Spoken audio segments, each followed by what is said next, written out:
Agora a gente começa com o alongamento propriamente dito.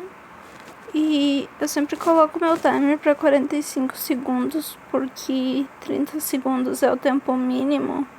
E normalmente as pessoas ficam 1 minuto, então acho que 45 segundos é sempre um tempo bom ali, um meio termo. E eu indico ficar nos cotovelos de início, porque os joelhos não podem sair do chão nesse alongamento. E as nossas costelas não podem saltar lá em cima, a ponto de a gente estar só com a cabeça no chão. Então, fica nos cotovelos e se sentir que consegue deitar por inteiro, deita desde que mantenha o alongamento ali na posição correta.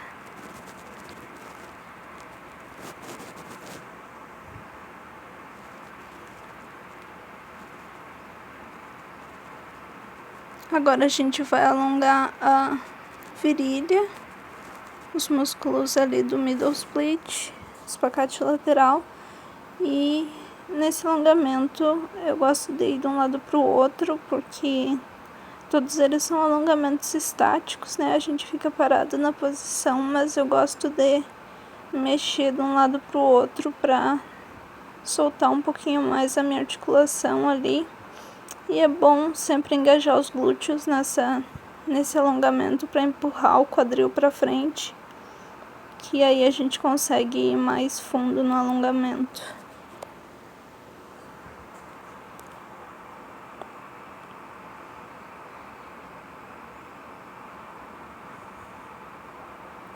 Agora a gente começa a alongar então os músculos do espacate. A gente já alongou um deles, né, o quadríceps.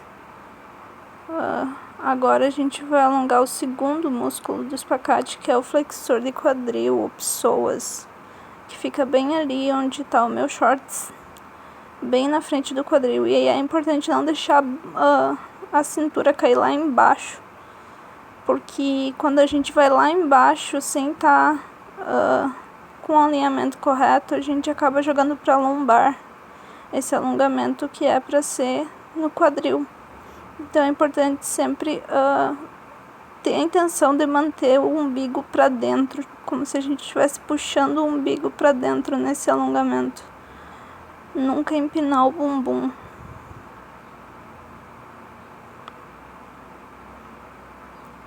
Agora a gente alonga o outro músculo, o terceiro músculo do espacate frontal, que são os posteriores. E nesse alongamento é importante manter o quadril bem alinhado, reto.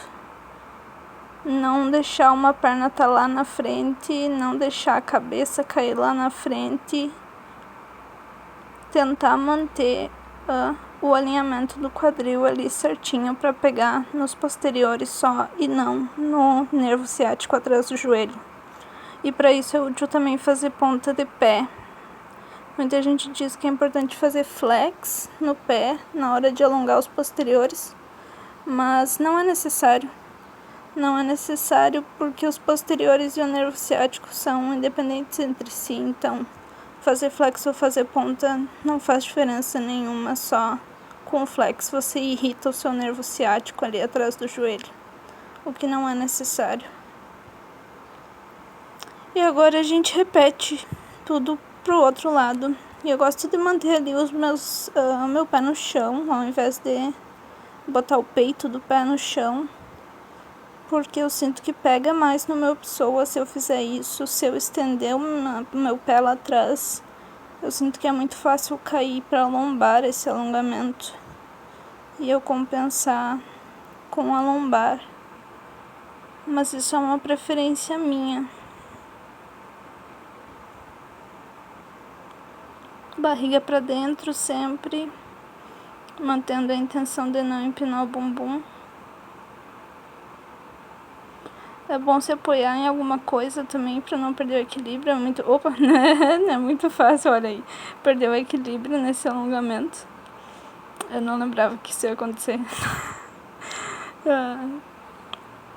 E ali de novo deixando meu pé relaxado ou fazendo ponta de pé, porque é para alongar só os posteriores da coxa ali, bem atrás da coxa. Não existe nada para ser alongado no joelho, a não ser os tendões do joelho. Então, não tem por que a gente forçar os tendões do nosso joelho. Tendões são coisas que não devem ser forçadas.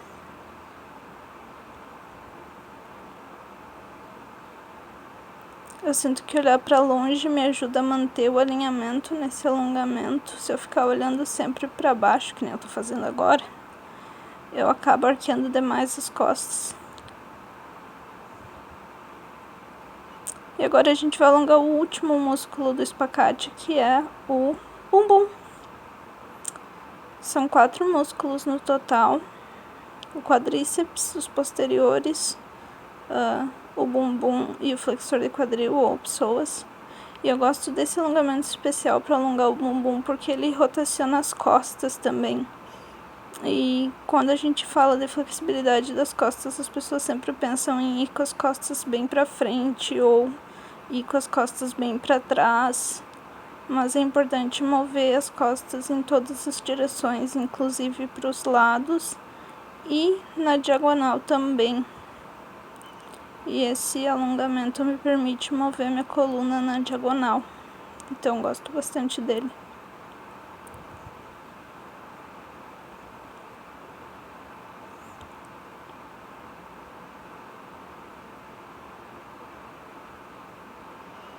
Importante manter os 2 bumbuns no chão. Não deixar o glúteo sair e levantar só porque você está alongando ele. É importante manter os pés também bem fixos no chão durante esse alongamento.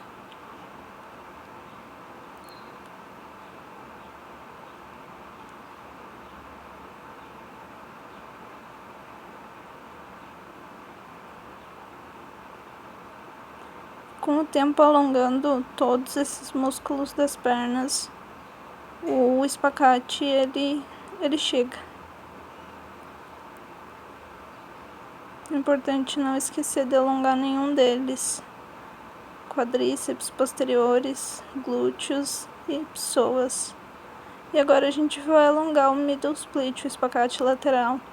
E ao invés de entrar nele com as 2 pernas de uma vez só, o que é bastante doloroso, especialmente para quem está iniciando, eu prefiro passar esse alongamento com uma perna de cada vez, porque aí você consegue sentir melhor onde é que tá pegando, quando que tá pegando o alongamento, quando que não tá, ao invés de simplesmente sentir uma dor muito aguda e sentir que você tem que sair do alongamento imediatamente porque tá doendo demais. Esse não é o objetivo.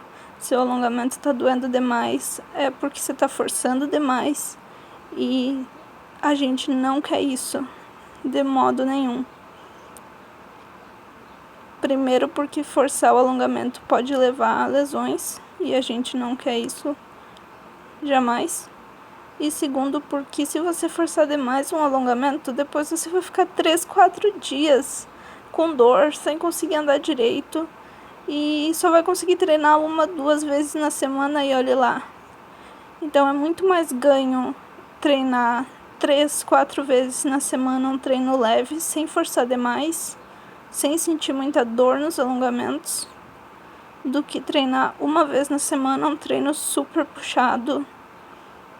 Porque se você não tem consistência e um treino na semana não é ter consistência, você não evolui. É mais importante ter consistência do que ter um treino super, meu Deus, fui muito longe, evolui horrores, e depois não conseguir usar o corpo pelo resto da semana.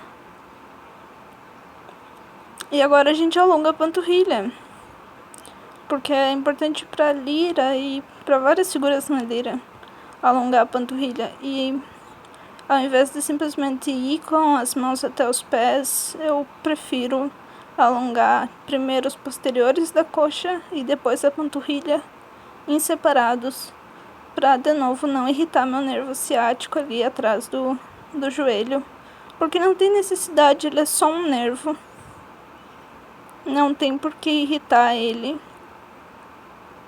É muito mais fácil eu fazer esse alongamento em 2 partes e pegar certo, pegar no lugar certo as 2 vezes, do que tentar fazer tudo de uma vez e não pegar em lugar nenhum, exceto no meu nervo ciático. Agora então a gente começa alongando os ombros e a coluna. E esse é um alongamento para os ombros, então o nosso objetivo é manter a coluna o mais reta possível, barriga para dentro, não deixar a coluna arquear. E vai sentir esse alongamento bem na axila mesmo, um pouco abaixo da axila também. E o objetivo é tentar baixar a axila só, não as costas por inteiro. Esse alongamento é bem importante para vários movimentos da lira. A lira requer muita mobilidade de ombros.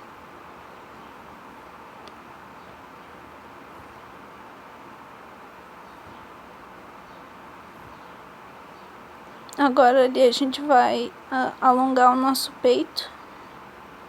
Então a gente coloca o ombro bem para trás, tenta não subir ele, porque é bem fácil quando a gente está fazendo esse alongamento do ombro, deixar o ombro subir. E esse é um alongamento que a gente vai sentir bem no peito ali. Se estiver sentindo no ombro, ajusta, porque não é para sentir no ombro. Se estiver sentindo no pescoço, também ajusta, que não é para sentir no pescoço. E esse é um alongamento que, quando eu vou fazer tecido, eu não faço ele antes do tecido, porque o tecido usa bastante força do peito ali. E aí eu gosto de não estar com esse músculo hiper alongado. Eu deixo para fazer esse alongamento depois de subir no tecido e de fazer meu treino no tecido. Aí eu alongo o meu peito.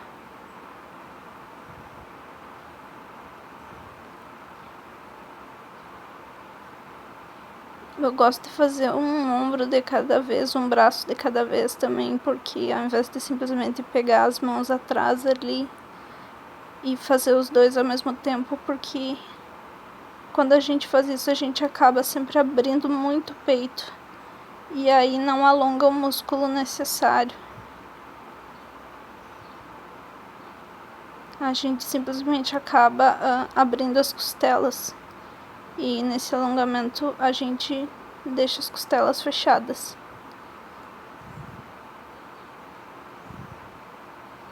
Esse é um alongamento que requer bastante do corpo, então muita calma nessa hora, muita paciência e lembra sempre de respirar bastante nesse alongamento, porque como ele é para as costas e a gente está indo muito fundo nas costas, é muito fácil esquecer de respirar nesse momento.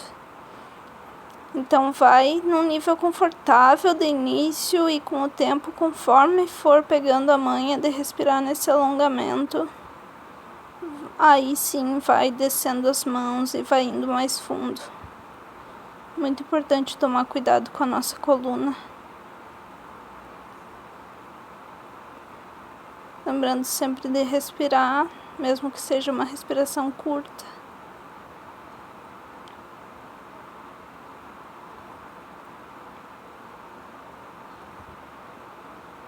E agora a gente alonga os nossos oblíquos. Falei que a coluna tinha que ir em todas as direções, para frente, para trás, diagonalmente. Agora ela está indo para o lado. Então a gente move nesses alongamentos a gente move a nossa coluna em todas as direções possíveis, porque isso aumenta a nossa flexibilidade como um todo, do que ao invés da gente só ficar indo com a coluna para trás e para trás e para trás. Se a gente mover ela em todas as direções, isso acelera o ganho de flexibilidade da coluna, na verdade.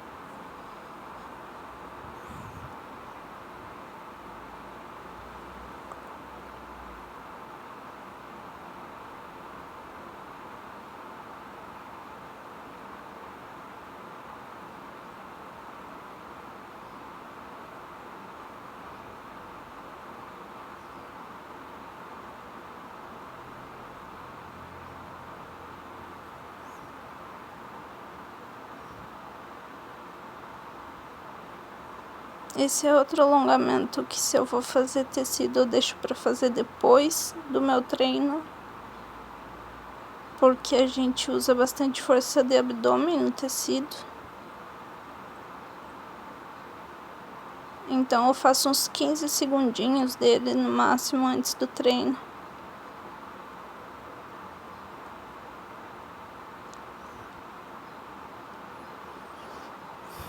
E agora, só para terminar, a gente vai compensar nossa lombar, já que a gente já moveu ela em todas as direções e só falta mover para frente. Agora a gente move ela para frente. E eu gosto, aqui são 45 segundos de novo. E eu tô tentando ir ao máximo ali atrás do meu pé, do meu tornozelo, da minha canela, para mover bem a minha lombar. Alongar bem a minha lombar depois de ter contraído ela bastante na parede. Esse não é um alongamento para as pernas. Essa é uma compensação da coluna. Então é para fazer uma bolinha com o corpo. E é isso. Com isso a gente terminou o nosso alongamento do corpo inteiro. Se você gostou desse vídeo, se inscreve no canal para ver mais conteúdo de circo e de flexibilidade.